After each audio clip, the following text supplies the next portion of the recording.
Welcome back. It is almost the middle of August and I'm going to tell you about what I read in July. So my reading recently has like skyrocketed. I think that it has to do with the fact that I've discovered library, audiobooks and ebooks. Like, just blown my mind. How have I not done this before? I read 7 books in July.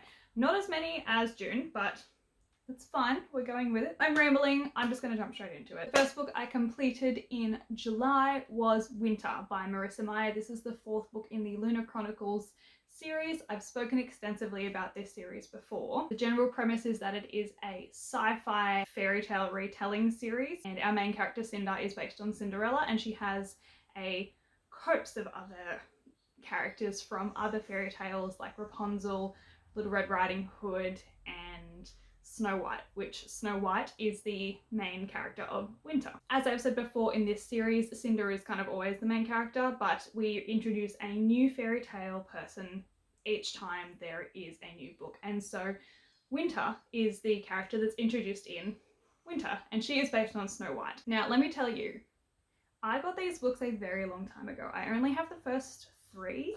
And I only ever read the first 1, and I don't know why I slept on this series for so long because it is so good. I listened to these on audiobook, which was, in my mind, a very nice way to do this series. I've said this before, but it lends itself really well to being told almost in that fairy tale kind of way. I really enjoyed that. But being the 4th book in the series, we obviously now have 8 perspectives that we're kind of reading from, and we jump between them throughout the entire series. What I really enjoyed about Winter is that because obviously it's the 4th book, we already had a really solid base of knowledge before going into this book. So really everything was more building on what we already knew, and being the longest in the series, it was just a lot. So being the 4th book in the series, obviously there's a lot of different perspectives that we're reading from. There was a lot going on at this point in time, but the characters all played together really well.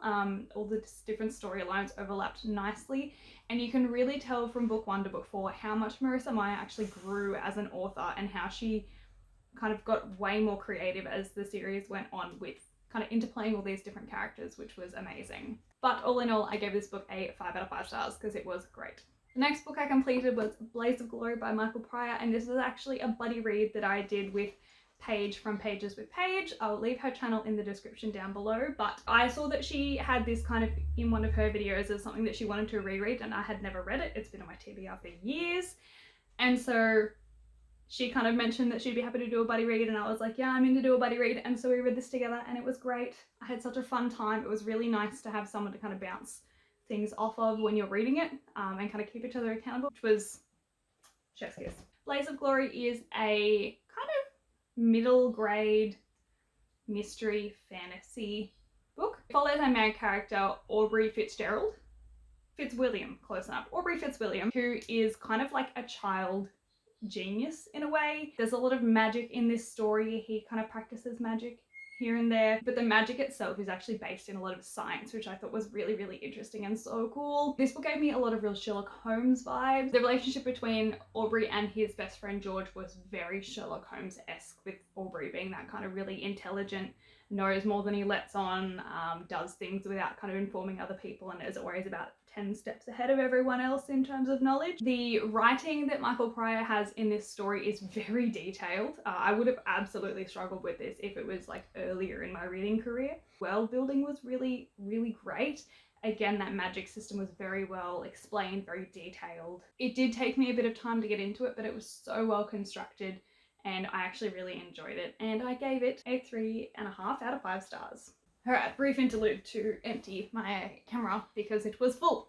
The next book I read was The Anthropocene Reviewed by John Green. This is a collection of essays that he has written reviewing different things within our world that you wouldn't necessarily think to review. This has already shot to like probably my favourite book of the year, if not all time. Hands down my favourite John Green writing that he's ever done. I don't know how to like accurately describe the content of this book, the feelings that this book gave me, the emotional roller coaster that I went through reading this book. So in classic John Green fashion, this book is obscure. There are tiny details in here that make the book so much better. Like, he reviews title pages on the first page. and gives them 2.5 stars. And also on autographs, because he autographed the entire first published print of this book, of which one I got my hands on, which I am so pleased with, given that it is now one of my favourite books that I've ever read. The thing that I love the most about this book is that throughout it we get little snippets of John's life, and John, being a public personality that he is, we know a lot about him. We know his family and we know his hobbies and we know what he does, but this gave an extra layer to that. It told you more about the way that he sees the world, the way that he thinks about the world. I'm sure that that's also explained in the podcast that this is based on, but I felt like this book gave us an entirely new knowledge about who he was as a kid, how he's grown up and developed, what experiences really shaped him as a person, because he goes into such detail about them in this book, and it's kind of like little snippets here and there, but it's so present. It's so present throughout this book. I cried, I laughed, I read an entire essay to my partner, who normally doesn't care about books, but I read an entire essay to him because I was so, like, enamored with this book. The essay format of this made it so easy to read as well. I initially set myself like, I'll read 2 essays a day, and then I ended up just reading almost the entire second half of the book in one sitting because it was amazing. If I could give this book more than 5 stars, then I would, but I gave it 5 stars. It was amazing. You should read this book. The next book that I read in almost one sitting. It was Better Together by Christine Riccio. This is a Freaky Friday Parent Trap crossover contemporary novel written by Christine Riccio, who's actually also a booktuber on the YouTube platform. This is her second novel. Her first novel, Again But Better, I also have read, and I think Better Together was actually probably better than Again But Better. This story follows 2 sisters, Jamie and Siri, as they meet at a wellness camp and discover that they're in fact sisters, and one of them believes that the other one was made up because that's what her mother had led her to believe, and she and her father split and they each took a child, which is that real Parent Trap-esque situation. But then while they're at camp they come across this haunted cabin which then switches their bodies, and that gives them the Freaky Friday component of this story. And so they go home as each other and live each other's lives. This was super easy to read, and people actually gave it so much shit for that, I'm pretty sure, but I don't see it as a problem. I think it was great. My favourite person in this story was Zara, who is Jamie's love interest. Both of the girls have their own love interests, and especially towards the end of the book, I think that the character development in this story really flourishes and comes through, and you can tell that there's a fair amount of personal experience from Christine just sort of thrown into this book, and it worked really well. This is the first book in quite some time that I actually stayed up really late reading. I think I stayed up until about 1 o'clock to finish it in the morning, which was late for me. I'm usually in bed by 9. Everyone gave this book so much flack because of the writing and the fact that Christine already had a following, so her book naturally was going to sell well.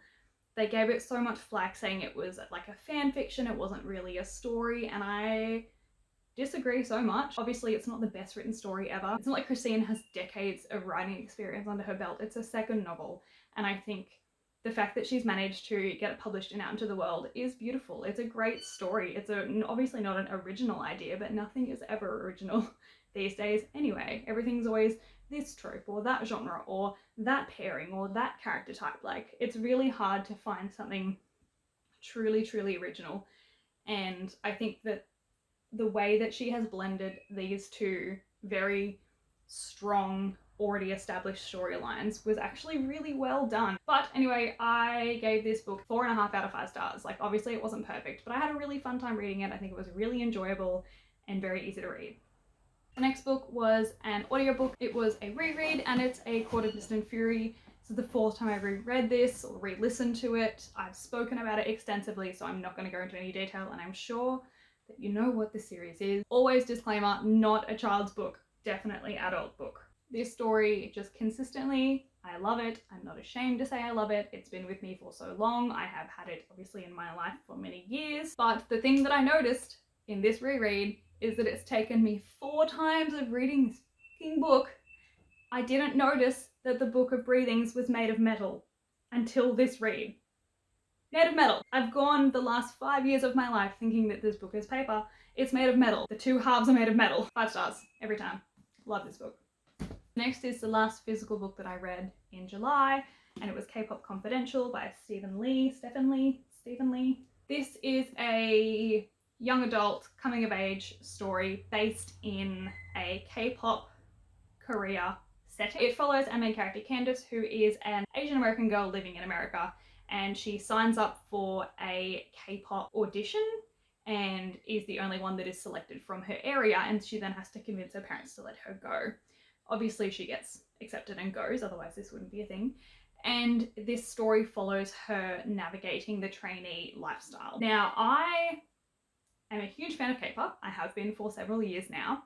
So this book is kind of like, the fact that it's K-pop just drew me in straight away, and it's a new genre that I'm going to be jumping a little bit more into, hopefully in the next couple of months. I'm very excited. This wasn't the best written book in the world. Again, not a huge surprise. It's a young adult book. It's like almost actually a middle grade book. It's aimed at a younger audience, so it's going to be easier to read. Very easy to read. Read it again almost in one sitting. There are so many things in the K-pop scene that are very controversial and very damaging, especially to young people. The intense lifestyle that they have to live, the intense diets that they have to go on, the ridiculous training regimes, all of that was handled really well, I think. I think Stefan did a very good job at pointing out what it is, like seeing it for what it is, and then having the main character stick to her values and having a very healthy relationship with herself within this context, because I think that that could have gone either way. It did, but didn't romanticize the K-pop idol lifestyle, which very well done. I found that the story had good structure and good characters, even if some of it was quite predictable, and I kind of guessed the ending like at least halfway through. It was compelling, but if it wasn't easy to read, I honestly probably wouldn't have finished it. And the biggest problem that I had with this book was the amount of times that generalized slang was used as like real words. He uses shook and shooketh as adjectives at least 6 times. Shook and shooketh are not adjectives. You should not use that in a story. I understand that it's slang, but it felt so weird and wrong. But in saying that, as I said, I read it very quickly. I enjoyed it. It was really fun to read, and I gave it a 3.5 out of 5 stars. And the last book that I completed was an audiobook, and it was Finale by Stephanie Garber. This is the 3rd book in the Caraval series. I really enjoyed Caraval and Legend. I think Finale was probably my least favourite in the series. It is a continuation of the story. The first book we get it from Scarlett's perspective, the second book from Teller's perspective, and the 3rd book from both of their perspectives. We get to experience this new world that was introduced to us in Legend. A lot more magic, a lot more depth to the story. It kind of shifted from being like a magical realism almost into a fantasy series by the end of the 3rd book. Finale again had that kind of game aspect as did Legend, but was more fantasy, as I said. We jumped straight back into the story from the end of Legend at the start of Finale, and I will say, like, I really wasn't into this one as much as I was the first 2, but in saying that, I think that the series overall, it was a good length. They explored a lot of different themes and topics and like romance tropes and characters. I was very satisfied with the end. I think that she ended it very well, having it be such a intricate and in-depth series. But I think overall, Legend was still my favourite. I did still enjoy Finale, and so I gave it a 4 out of 5 stars. And these, plus a few more, are all of the books I read in July. As at the end of every video, leave a comment down below. I'll have a chat to you. If you liked any of these books, let me know. Thank you so much for watching. I hope you enjoyed. I hope you're having a great day, and I'll see you guys next time.